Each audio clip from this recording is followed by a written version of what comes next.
What's up, everybody, and welcome to the No BS Real Estate Show, a podcast that gives you an inside look on how to make smart financial decisions while adding value to your life.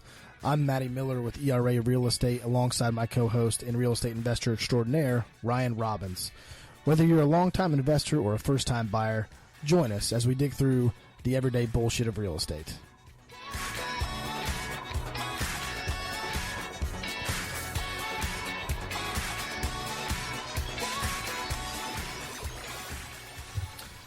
And we are back, bitches.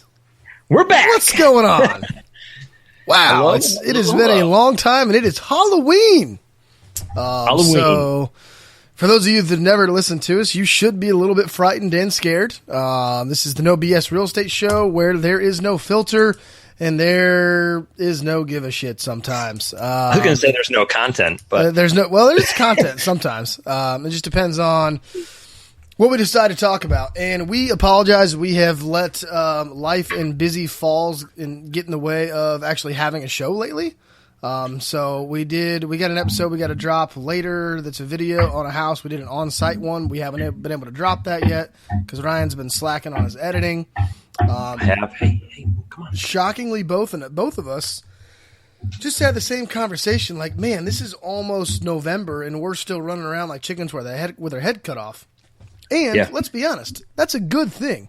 So I actually have never been busier as far as, like listings and closings and picking up new business and property management and this, that, and the other. It's been pretty crazy. So, and I know you've been in the same boat, but yeah, man. So we're back and we got a few things to share with you. We got a little story time at the end, and we got a couple other things that we're going to talk about. So what's been going on with you? More of the same. So ever since the shift, it's basically been balls to the wall. Yep. I know you were saying you're looking forward to the cool down. I was saying, why the heck do you want a cool down? And I took a role that basically was a rocket ship. And I want the cool down because it sounds like you threw out a tether and are along for the ride too. Apparently, if I just wish for it to, like, I don't want to wish for it to speed up because then it's probably just going to slow down. So yeah. But yeah, it's one of those things where it just happens. So can't control it. The wave hits when the wave hits, and we go from there. So speaking of, and this is kind of going to go to my first question of the day. So I was having a conversation this morning after my yoga class. My yoga instructor had a conversation. She actually said they're moving to Minnesota. So they're moving to Minnesota, and they're selling their house, and she's already has an agent, which is fine. No big deal. She's probably had that agent forever. And they were talking about it, and she's like, well, we're not moving until probably March or April, somewhere in there, depending on when we sell your house. And I said, let me ask you a question. What's the price point of your home? And she said, probably around $450,000 to $550,000. Somewhere, well, that's a pretty big gap. And I was like, she's like $500,000. So I'm like, all right, which, again, I don't know if I can take her valuation of it. And she may be right on. Who knows? Anyway, I said, so my question to you is, we're entering a time. She was very concerned about putting it on the market now. She's like, we're probably not going to be able to sell our house till spring. In our market, and this can equate to any market, so the affordable housing for each market. So like in Los Angeles, California, the affordable housing might start at $700,000 to where here it might start at $250,000 to $350,000. That's kind of that sweet spot. If you go to our MLS here, I just did it the other day to where I went to market summary, and I actually pulled the numbers up for you really quickly. But most of the houses in Jacksonville, so this month that are active listings, there are 1,215 from $200,000 to $250,000, and from $250,000 to $300,000 there are 1,269, and from $300,000 to $399,000 there are 1,436. All the numbers beyond that, and I can actually share this really quickly with people so they can see it, just to give you an idea in our market. And what I'm looking at is right in this area here. So if you can see my thing here, where the listings are and the price points. So 200,000, basically 200,000 to 400,000 is where a huge majority of your listings are. So if you're in that price point, I think it doesn't matter that much it's going to matter, obviously. Days on the market will matter when you're listing your property as far as time of year. But if you're in that $200,000 to $400,000 range, your likelihood of selling that property is still pretty likely that it's going to happen, regardless whether it's June, July, August, or December, January, February. Now, she said 500,000, so as we look, there's only 796 listings in that range. Those are probably the ones that are going to sit. And what I need to do is pull up days on market of those listings, how long that $500,000 property sits versus that $275,000 property. What's interesting is to see the percentage change year over year. Yep. So if you look, because obviously the negative down below, that just means there's less cheap properties. You know, if you're looking on, that same column, 0 to 20,000, 20 to 30, 30 to 40. Your 2018 to 2019, right up on the top there, on the right side. Yeah, just move your cursor straight up. Where are we looking at here? Hold on. Same column right there, just column. On the top like first 4 rows, or 5 rows. All those are all negative. Go to the right one column. That means there's less properties, that are cheaper. There's your appreciation and just price rising right there. Your biggest ones are that's $200,000 to $250,000. So that's your largest change at 10.7% from 2018 and 2019. So a lot of those properties moved from that 160 to 180 range all the way up to that. They just bumped a tier. So obviously you can see the price increase. And then the next largest, which is kind of weird, is that $500,000 to $750,000, which is a little strange to me. I would assumed it would be right after this, and it kind of falls off a little bit. So there's a little valley in here. But and then over $1 million, which is interesting too. Over $1 million as well. 11.1 is actually your highest on the board. If you look as well, I mean, it's the difference between 1,000. Excuse me, 1,100 and 1,200. There's not, because it's a smaller number. You don't need to add many properties to that to move it a greater percentage. No, yeah. Whereas if you look in that $200,000 range, there's actually like 700 new homes as opposed to 100 over a year value. Yep. So anyway, but yeah, I just wanted to cover, if you're, I guess my main point is, if you're in that ballpark of where a majority of your homes are for that market, you're in that medium value. The time of year, while ultimately, yes, it will make a difference in days on market. It might be an extra 30 days or an extra 45 days, but ultimately you are going to be able to still move those properties. Your luxury stuff, that stuff still, no matter what time of year it takes, might take 6-8 months to sell anyway. Okay, maybe longer depending on how much of a buyer you need. If you're really, really high at 2 or 3, 4 million, somewhere in there, in our market at least, 2, 3, 4 million in Southern California probably. Moves in a heartbeat, or New York, whatever. But anyway, yeah, I just kind of wanted to share that and kind of my idea on that. And she's like, well, our realtor said that we should probably list in March. And I was like, yeah, I'd probably list like February 20th. She's like, oh, we're going to put it coming soon, February 20th. So whatever agent she's working with, which I didn't even ask, is basically giving her the exact same advice I probably would have given her. It said, hey, let's wait till the springtime. Let's wait till mid-February. We'll get this. We'll make any repairs that we need to do. We'll get it on the market right at the right time to where things start picking up in that almost feel like it's that last week of February, and then it's like, boom, it's all of a sudden just a switch that gets flipped, and then all of a sudden it's on like Donkey Kong for 6 months. So, or for this point right now, I feel like it's 9 months. Yeah. So. Anyway, so it was kind of a cool, fun, organic conversation that I got into after yoga this morning with her. But it seems like she was getting the right advice, and I didn't even tell her I was an agent. Actually, I was just like, "Oh, cool, yeah, awesome."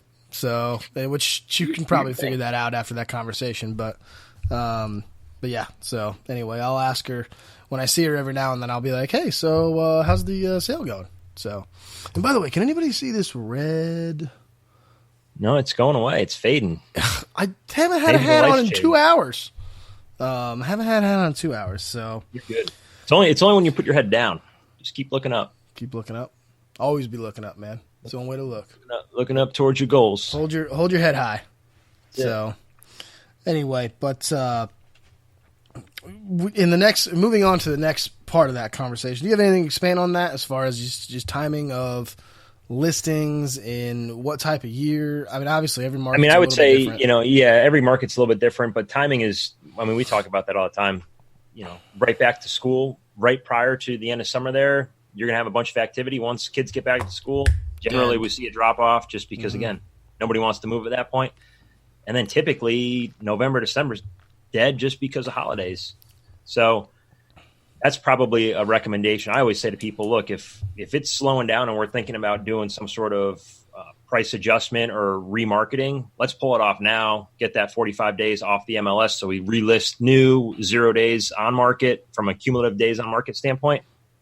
But no, kind of spit the same stuff. It's actually funny. I got a closing that's going on here in about 30 minutes. My clients have already signed, but I got a closing that was going on, and I actually convinced them they wanted to pull the house off just because we hadn't had any offers. We started it in September, then we had back to school, then we had 2 hurricanes back to back that scares, not really hurricanes, but we had 2 hurricane scares.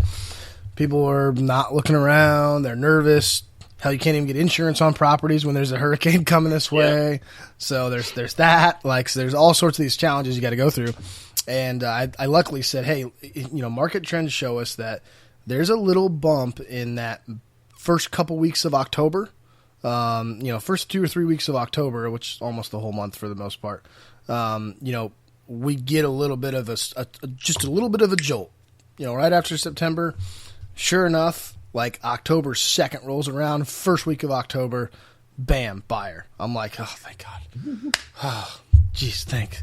Because they wanted to move before the holidays too. And I was like, guys, I know it's maybe a challenge, but I said if it doesn't work, we're probably going to look, mid-February to put it back on. Because they're like, we're not going to have the house on over Thanksgiving and Christmas. We're just not going to deal with it. Yeah. And I'm like, I don't blame you.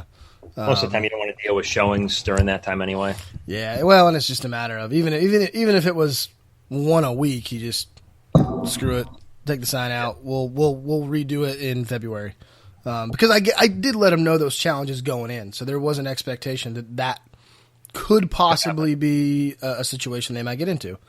They were also in a neighborhood that had a lot of competition, so they were in Bartram Springs down here, and that neighborhood's got some challenges, which we'll go into later maybe at some point. But anyway, I think that's probably the listing that we talked about. It would have been a month or 2 ago at this point, probably. Where right off the rip, you didn't have any activity, which you were like, "This is just weird." Yeah, that's the one. Because I think I was talking about the one down in St. John's that I had that was like the same thing, and yours is under contract, mine's under contract now. Same thing. Yep. Yeah. So. We put it on, and it was like we had 3 or 4 showings the first week, and then crickets, nothing. And it was like. All right, well, what do we do now?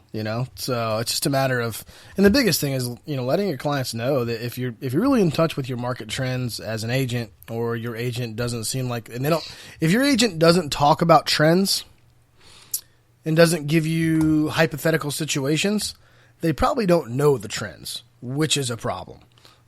So if you're not an agent or somebody out there that is working with an agent that knows what the hell they're talking about, then probably find somebody else. I say it all the time. Setting expectations, man. Yeah.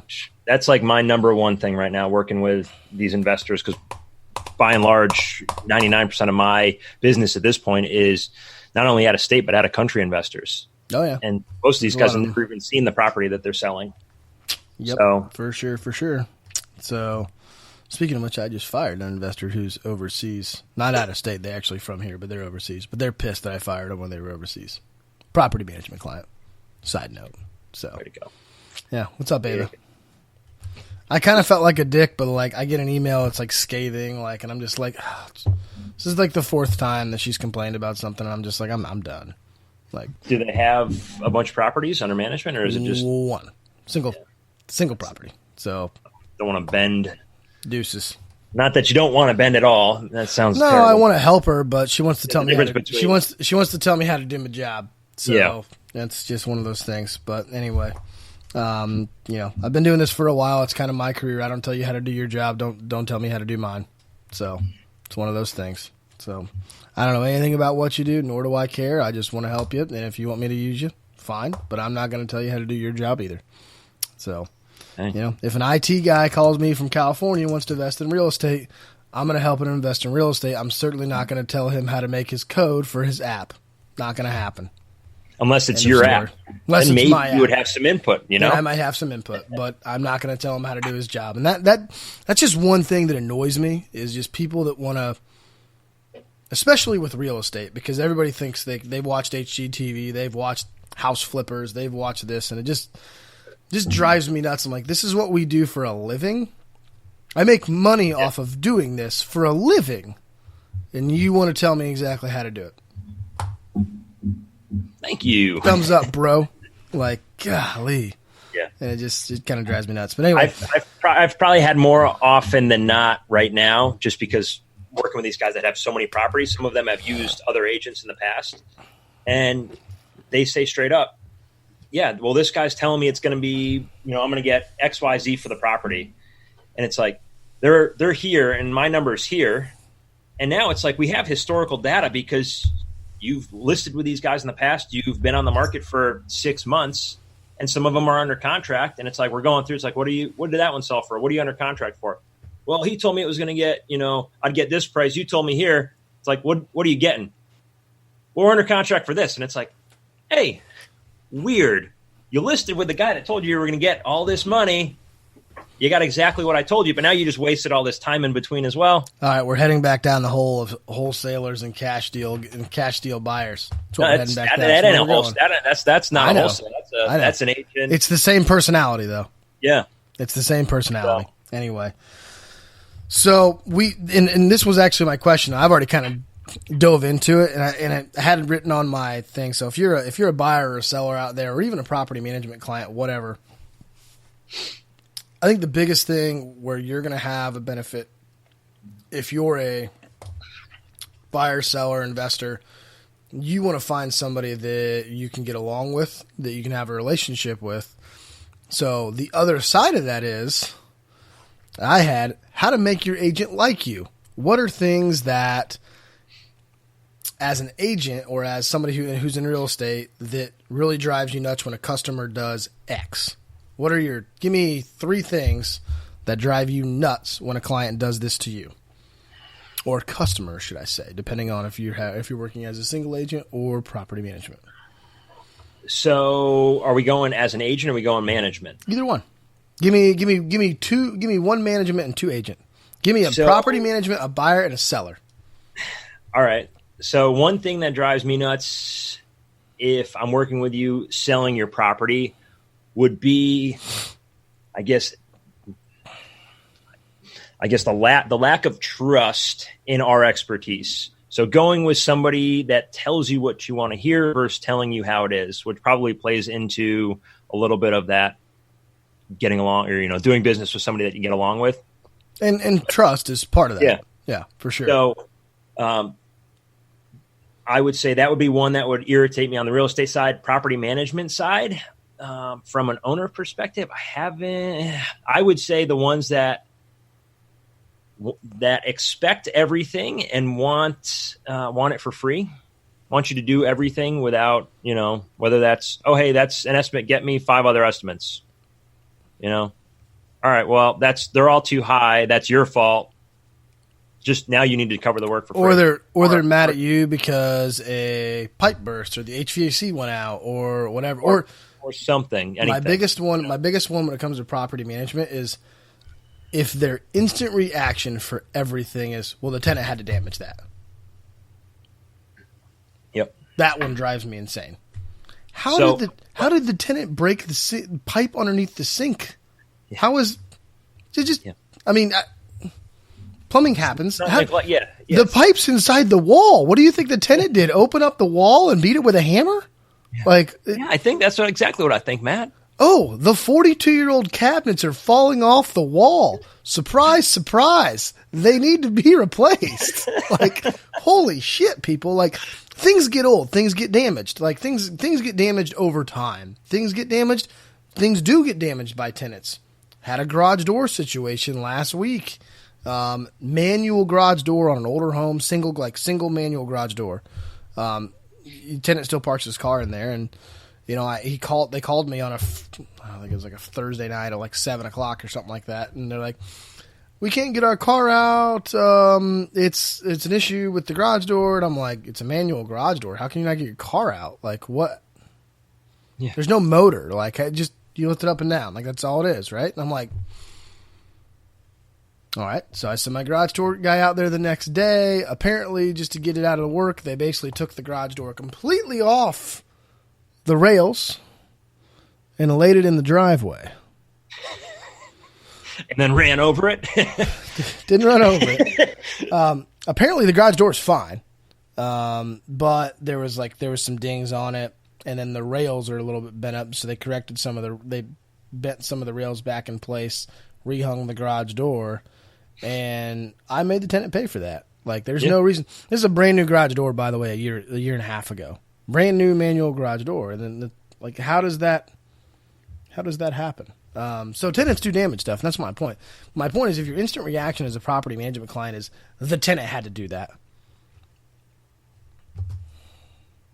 that's just the person that wants to point the finger all the time, and it drives me nuts because that's the first person. It's not my fault. I'm the property owner. It's never my fault, because if it's not the tenant's fault and you defend the tenant, then they're just going to blame you. Next, it's just going to trickle down the line. Point to everybody else. It's never my fault. And it's not even that it's anybody's fault most of the time. It's like, it's a house. It happens. Yeah, exactly. Like, that's the whole point. It's like, and if you don't understand that as a landlord, then get over it. The other side is you have to understand as a landlord that tenants do damage stuff more than what you would. That's my favorite. That's my favorite. Well, Matt, I've lived in the same house for 10 years and I've never had to repaint the walls. Great. But I can tell you that a tenant's going to make you do it every 2 years. If a tenant moves in and out of there 2 years, you're going to repaint that thing. Yeah. I said, and by the way, when was the last time you moved your furniture around? I'll ask him that question. All right, so I want you to empty your house out completely, take all your stuff off the walls, and then walk in and tell me if you need to repaint the house. Yeah. Because that's when you see it, and that's my point to that. So you see it when it's vacant. So, of course, that's the case. But, yeah, so probably last of my three. Yep. On the real estate side, setting expectations price-wise, having showings on the market, and still refusing to do a price drop. At that point, that's where I follow up with them once a week and just go. Here's a question. Do you refer to it as a price drop or do you refer to it as a market readjustment? I refer to it as a price drop. That's your problem. We need to reposition. We need to reposition ourselves in the market. That's the key. Reposition ourselves in the market. Hey, our competition's here. If we're here, we look a lot better. It's like taking the girl to get the freaking makeover right before prom. She may not be the prettiest girl in the school, but by God, you spend $500 on an updo, okay? On a coat of paint. On a coat of paint and some makeup, man, she's going to look good at prom. Okay? That's the difference. So, you kind of got to dress it up. And I like to, make jokes about stuff. And I actually use that analogy a lot of times. Like, hey, listen, we're just going to put the same old house back on the market, or are we going to, we're going to give it a car wash. We're going to put some makeup on her. Are we going to do this? Like, hey, if it's not working now, what's going to get the guy to ask you to the dance? Or, that's, so I use that stuff. It's just stupid, simple stuff that people can relate to. Yeah, people can relate to. Like, you don't walk into your senior prom wearing, your friend's t-shirt and a pair of jorts. I mean, I don't know, do you? I mean, I don't think I ever wore jorts, but jorts are cool now because Gardner Minshew, so it's fine. So perfectly fine. He's my hero, by the way. I don't have a mustache yet, but I'm surprised. I'm surprised you haven't gone on the couch. Tiffany would not let me. No? She told me I'd have to sleep on the couch if I had a mustache. Yeah, so...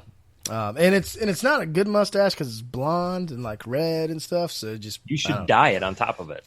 Dye it black, like dark black, straight black. I should definitely do it brown, like a darker brown if I was going to do it. That's what I should do. Straight black. Yeah, straight black.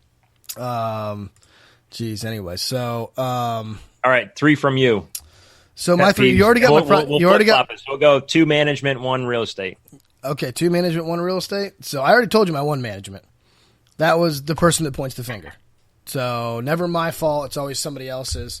That and just lack of self-awareness. What's going on with the property and just lack of taking responsibility, because ultimately it's still their property, and they are responsible for taking care of it. And yes, you're paying us. The other side of that is property management. We make $100 a month off of managing a property. What exactly are our duties? Okay. Reporting emergency maintenance. Reporting it and fixing it are 2 entirely different things. And understand that we're there to help in a time of crisis. However, we may not be able to drop everything and drive out to the property that instant and do it. We are reliant on other contractors to do things. We are reliant on people to make the right decisions. And if the owner doesn't want to make a decision or doesn't have the ability to make a decision because they just can't, where's the next step? Like we can't do everything 100% for them. It's impossible because insurance companies won't talk to us. Things like that. Like I had a house that flooded, and she basically wanted me to handle everything. I said, ma'am, I can't. I said, you have to get on the phone with your insurance company. You have to talk to the HOA. The HOA will not talk to me. I am not the owner of this property. They do not give a shit who I am. I said, you have to go do that. I can get the problem fixed for you, and I can get it rectified, but I can't deal with everything else. I don't have time. I don't get paid that amount of money to do that. No offense, but you have 1 property, and I make $2,000 a year on it. Yeah, how much are you willing to do for somebody for $20 a week on their $300,000 asset? Yeah, that's my other issue. So my biggest pet peeve is the roles there. If hey, I'm going to give you $20, I need you to run over here and do this, run over here and do that. They're going to no. My biggest pet peeve was I had for most of these people that pay that or less. Even better. So I got fired by a client this week. Okay, I told you before the show. I said I fired 2 clients. Yep. Technically, that was a lie because I was gonna fire the second one, but he beat me to the punch. So we had an issue. We've had multiple issues with the property, and a lot of it don't have anything to do with the tenant. Oh, you dropped your camera there. This is a dog, man. A lot of them don't have anything to do with the tenant. Today. Nothing to do with the tenant. All about pre-existing conditions of the property. Okay, that come up, and the issue with that is this stuff's supposed to be handled prior to putting a tenant in there, and all of a sudden it was like, oh, there's this issue I got to deal with. I have a pending lawsuit going on with the freaking HOA and the builder, by the way, with a poor stucco job. So I end up handling all this stuff for him, like not handling it all, but it's like, hey, I need pictures by Monday. It's Sunday afternoon at noon. Like this is not my job. My job is to place the tenant and to handle maintenance that arises in regards to the tenant and ensure the rent's paid, which it is, and place the tenant, which it was, and make sure they're qualified, which they were, and do all this stuff. And then it's like, well, hey, can you run down to the property and grab my mail? I accidentally delivered a package there. Not your fucking mail courier, bro. Like, yeah. It's not my fault that you delivered a package to your old property address. That's not a me problem. That's a you problem. Like, this does not fall underneath my job description. Like, and I think that there's some people that they view you as a property manager and they view, well, I'm paying you a service fee. I'm paying you for service. Okay. What's involved in that service? It's collecting rent. It's handling maintenance that the tenant causes. Okay. Or maintenance that the house needs to have handled. And I guess the final straw was the fact that he and the tenant exchanged information. And there was an issue that she apparently reached out to me on, which I looked at and didn't think it was a huge issue. They did. Tenant called the owner, thought I was insubordinate. Whatever. Fine. Okay. No big deal. Moving on from that situation, I was already going to fire him the next time he complained anyway. So it was like, he sent me an email. He's like, I think we need to part ways. Sorry, but I'm like, he sent me this long, drawn-out novel. I sent back all his information, all his records. I was like, hey, thanks, no problem. Have a great day. Boop. Here you go. I'll send your checks in the mail. Like, get out of here. Like, I just don't have time to waste for people that just want to, they really want to use you and almost intimidate you to a point where it's like, oh, well, hey, I'm paying you for a service, so you need to do everything for me. And that's just not what we do from a property management standpoint. And it's troublesome and it's annoying. And it's just like, I don't have time. I don't make enough money to deal with a high maintenance client like that in the property management scheme. Now, if I'm doing $1 million listing and you want to take up some of my time, you know what? I'll probably answer the damn phone with most of your problems. I may go the extra mile, but you're a one owner client. You're a one property client with one property and you're high maintenance. Yep. Don't really care. Like, not only that, I look at it like, okay, so is the tenant maybe going to buy a property out of there? Nope. They're military. He's going to be transferred in 3 years. So he's not going to buy a property either. So it's basically a lose-lose for me from that situation. So, and I don't think the outside people understand our business model at times either. Like getting listings and selling properties to tenants, that's a thing that we do. Like that's a part of our business because management alone is not a great business. It has to be coupled with another aspect of either investing or finding deals or selling those deals to other investors. Like that's where the money is made. Yeah. The other thing management's an avenue to that. I mean, like anything else, this goes back to the everybody wants everything for free. But I mean, there's management companies out there, and I'm not calling out Watson in a bad way because I don't know how they manage or what they offer. But I want to say, like, doesn't matter what's being done to your property, it's 10% on top. You know, it's a 15% management fee. You know, stuff like that, and maybe it works because like right from the get go, the expectations are set where it's like you're paying this on top of everything. You're paying excess, you know, they're paying more and you're paying X amount on top of everything else. That way there is no arguing. It's like you're signing up. It's the no haggle, no negotiation type of price deal. Yeah. Don't get a discount. Nobody else gets a discount. That's the thing. Once you start handing out coupons, maybe that's what I need to be is I need to maybe make a video or put it into our contract. Like, hey, here's the duties that we will do. Yeah. And here's the ones that we don't do. If you ask us to do these, I'll do them, but it's going to cost you $75 an hour or whatever. Yeah. You're going to get and that's what's tough because like I want to help you lay out all these things. I want to help you, but I also don't want to be taken advantage of either. Yeah. That's there's a fine line there. Oh, 100%. Yeah, and I think most of the time, especially your and I's personality, we probably cater on the getting taken advantage of. I certainly want to please people. I want to help people, but people also see that in me and you. And real estate agents in general, for the most part, are people that the good ones legit want to help people or they love money, one of the two. And most of the time it's not both. But the really good ones generally like helping people. Like they like to be part of the process. They enjoy that. And the bad ones, I don't really know what they do. But anyway, getting taken advantage of is certainly something that happens. And I've, over the years, had to learn to say, no, I'm not doing that. It's not profitable for me, and this is not part of my duties. And I think I need to probably make that very clear when I do take on clients, that these are the duties that we will do. These are the ones that we won't.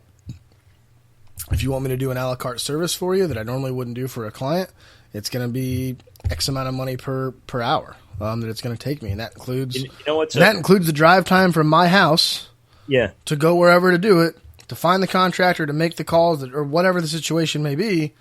I'll do it, but it better be a non-pre-existing issue with the house. Like that's one.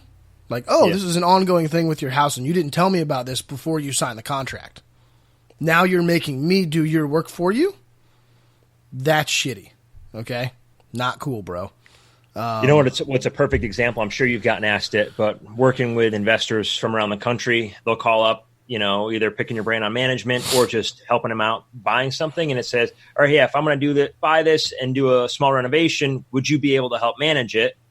And then the follow up to that saying, yeah, I could do that is, well, what do you charge for that perspective? And it's like, I always say to people, it's like, I don't have anything laid out. So right now I'm going to just tell you that it's part of my services. Like, I'm just going to help you through it, you know? And I don't have to pay anything. It's like, you probably should. And I should actually probably be saying charge it's going to be a minimum of X amount of dollars a week or X amount of dollars an hour. But it's like, I don't have it laid out because I haven't sat to think about what should I charge somebody. So, you know, it's your damned if you, damned if you don't. And if you have a price built out, you know, they're just going to compare you to other people. And if you say, hey, listen, you know, depending on how big the rehab is or if it's just paint and flooring, no freaking big deal. Let me get my two crews out here. That's a paint crew and a flooring crew, and then we'll have it done and whatever.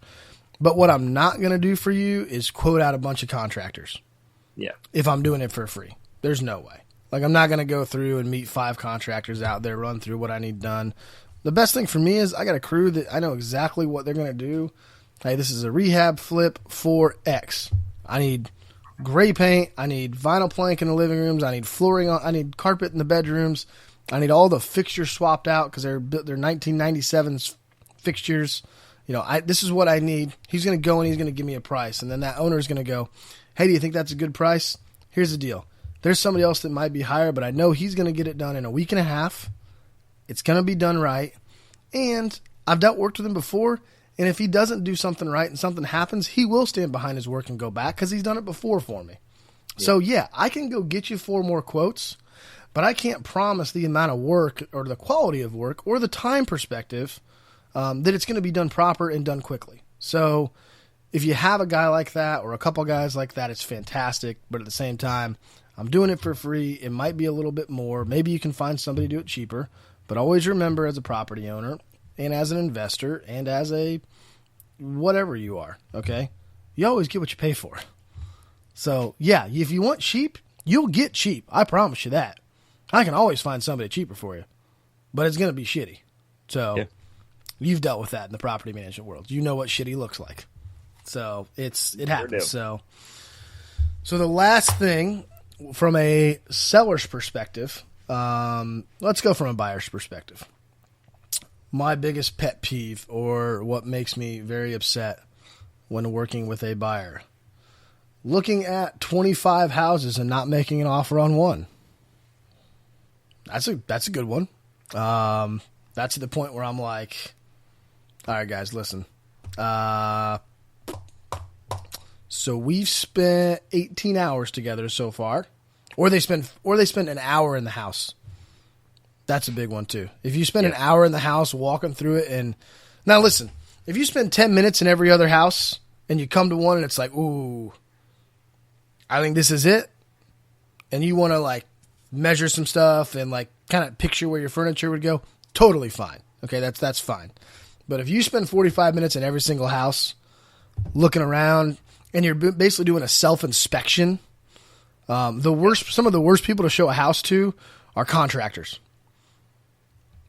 No offense. Had a couple clients, awesome people, but man, thank God we found like the 5th house we looked at. He had a really good idea what he wanted, but every house we went into, which was like 7, I think maybe 5 or 7, somewhere in there, we were there for 45 minutes because he broke down every little thing that he could find. He would just go through and be like, well, that's not square. They didn't do this shit right. Like, just pick it up. I'm like, listen, I get, and I actually had a conversation with him. I was like, after we already put an offer, I was like, I'm really glad we found a house. He's like, why's that? And I'm like, well, A, because I make money, and B, because I don't know how many houses I could have shown you as much as you go through and pick apart everything. And he goes, I know, I'm freaking crazy. I get it. Like, I'm a perfectionist, because he's like a carpenter by trade, like builds shit, like has built homes from the ground up completely. And he's like a custom builder, or works for a custom builder.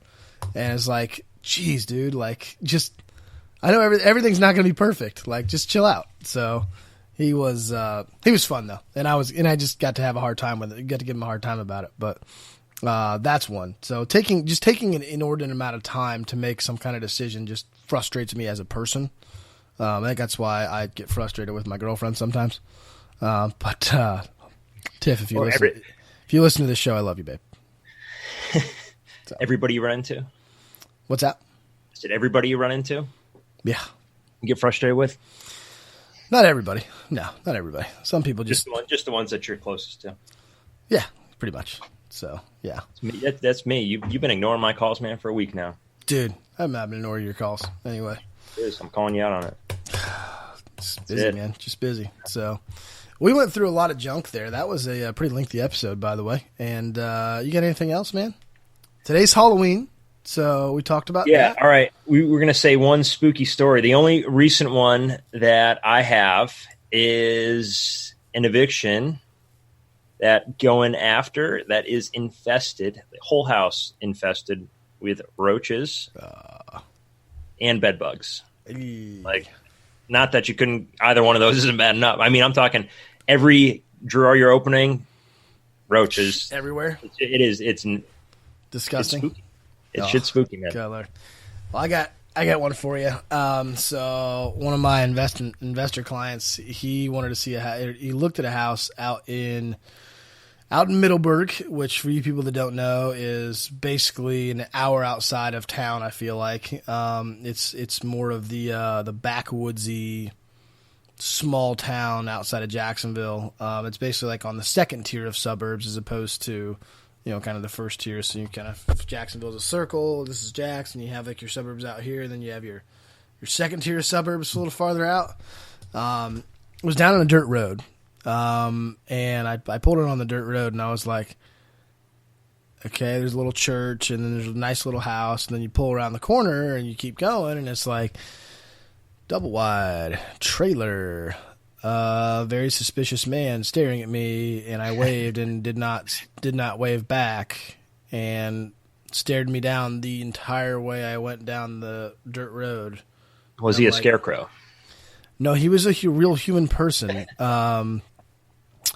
dressed in just a white t-shirt and a pair of shorts and like no shoes. And I'm like, like I was like, I don't think I'm supposed to be here. So I pull up to the house, which is coincidentally enough, like 2 houses past his trailer. And I'm like, I'm thinking about my investor and I'm going, dude, what are you doing to me right now? Like, I'm going to this house by myself. So I walk around the house and I look at it and I'm like, God, it looks like the floorboards are rotten out. The septic system, there's a septic, okay? And then the pipe to the septic that goes from the house to the septic is exposed laying on top of the ground and then goes down into the septic. I'm not kidding. I gotta find a picture of this thing. And I'm just like, what in the hell is happening here? So I don't think anything of it. The ace, like, it's a flip house, don't get me wrong. Or like, maybe not even a flip. Maybe we was looking at a rental and I'm like, on this road, man, I don't think there's any way. Like, I was like, we can find something better somewhere, like anywhere, actually, to be honest with you. But I got to find this. Build you something better. Yeah, here is the actual. I'll see if I can get this on the screen. But this was the back of the home. I don't know if I can get it to focus here or not. Glare is too much. Too much glare? Yeah, hold on. Let's see if I can see if that helps. Can you kind of see it there? Yeah. Yep. Wow. Yep. That was it. So it was literally laying on the ground going there. And this is where we're just getting started here. Then I get to the lockbox, open the key, walk in. I look around, and I'm like, hello, anybody home? I don't hear anything. And walk around the kitchen. I look. There's like a hole in the floorboard in the kitchen. And I walk back down, and I'm starting to walk back towards the bedrooms. And all of a sudden, I see a middle-aged girl, probably 17 to 20 years old, somewhere in there, with a bag of some stuff on the floor, and she looks really scared. And I'm like, oh, hey. And I just walk out the door, lock it. See you later. I'm out. Wow. Dude still staring at me. Right at me. I don't think he's blinked in the last 12 minutes. Okay? And I was probably there for 12 minutes. That's probably about it. Like, walked around, took a couple pictures, boom, walked in. So he knew somebody was probably hiding out in that house. He probably knew that person. And I was like, and I called my investor afterwards. I'm like, hey, bro, this is what's going on.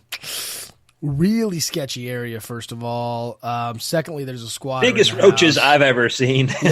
Yeah, all over this house. Definitely probably some drugs in that bag, I would guess. And this is out in an area where, like, this isn't a weed or alcohol. Like, the kid wasn't hiding out in there to get drunk and smoke a little pot. This is like where you get down there, and this is like, I mean, you're talking probably meth, or you're in a weird heroin area, or whatever meth else. Or heroin. You're talking hard drugs out in parts like this. That's just really, really freaking scary. I just was like, oh my gosh, get out of here. So he actually ended up, we did put a contract on that house already, and we canceled the contract. So, and he already got his binder back, so it was no big deal.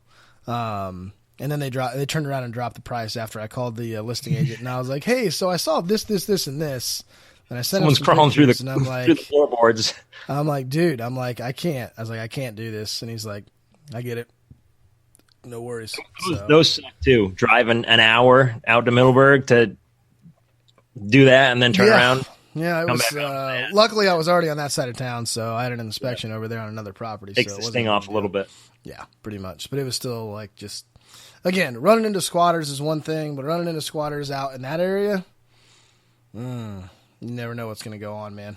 So, also had to clear a house yesterday with a JSO officer. So that was pretty cool. Nice. So alarm went off randomly. So the nice part is, if that ever happens, by the way, and I don't know if you knew this, but if you need to clear a vacant property and you think somebody may be there, you can call JSO, pick up the phone, call them and say, hey, my name's so-and-so with so-and-so real estate. Or my name's Matt with ERA Real Estate. Hey, I got a property that I think might have been broken into or maybe tampered with. Is there a patrol officer that can walk through it with me? And they'll be like, yeah, sure, no problem. Let me dispatch a guy to the address right now. What color of car are you driving? Boom. They'll meet you out there. If they see that you're in a silver Chevy Malibu, which is what I drive, they'll hop out and they'll be like, hey, are you Matt? Yep, sure. All right, you got the key. Let's do this. They'll walk through it with you really quick. See you later. I'm out. Secured up. So good on JSO for being there for real estate people like us that don't want to carry a gun, because I feel like it could get me in more trouble than more hot water than you need to be in. It's funny you say that, because 2 days ago I had that exact same experience. So did you really? Yeah, actually, it was an eviction that, speaking of haunted houses there, every time you go back, it's freaking haunted by the person that was evicted weeks ago. They keep breaking back in. Keep breaking back in? Oh, my gosh. So, yeah, and it's like, what is that? Is there something inside? Next thing you know, someone's around the back of the house like, what the hell? So, but it's one of the ones where they play dumb like, what? No, I was just getting some of my things out of there. Like, 3 weeks ago, we were here to get you out. We've been back 2 weeks ago, and you were here. You know, like, you're not one. How do they get back in? I think what's going on originally was they were sending a kid through a doggy door. Oh, so yeah, went through. Ended up there's security bars on those windows, but they were conveniently, you know how some of them have, from a security standpoint, if there's a fire inside, you got to be able to get out. Mm-hmm. So you can remove a section to, get out. Well, there was behind some bushes.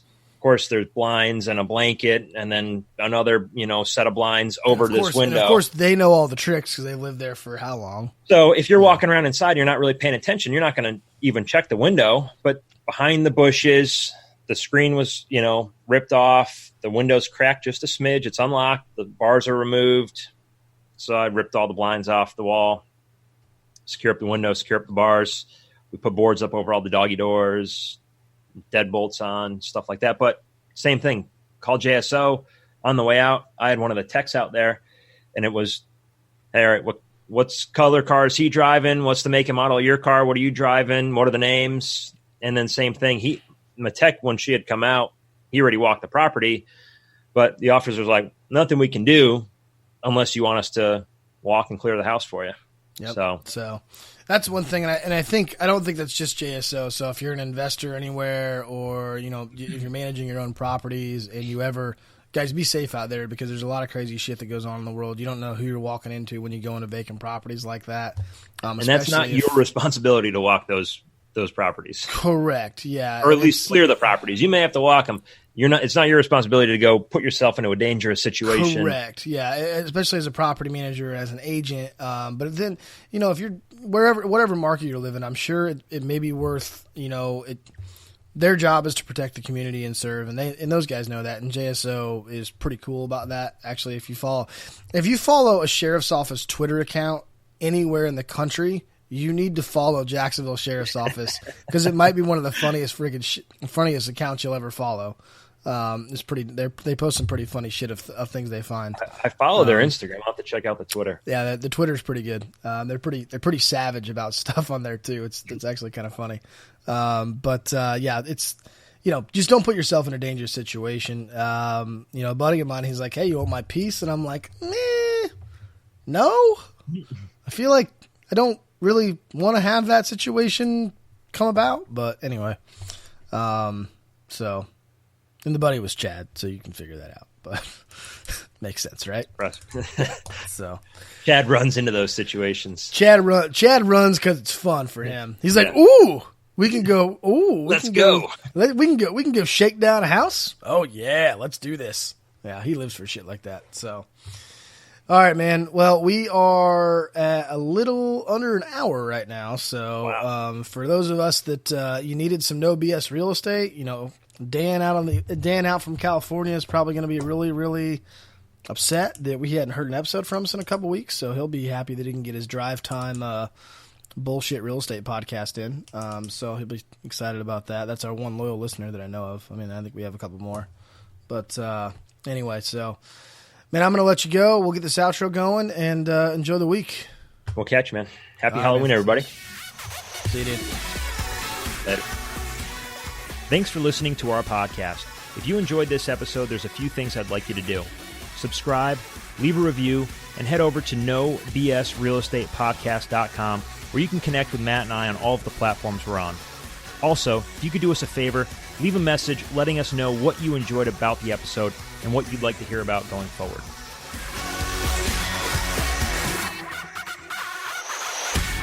Publish this bitch.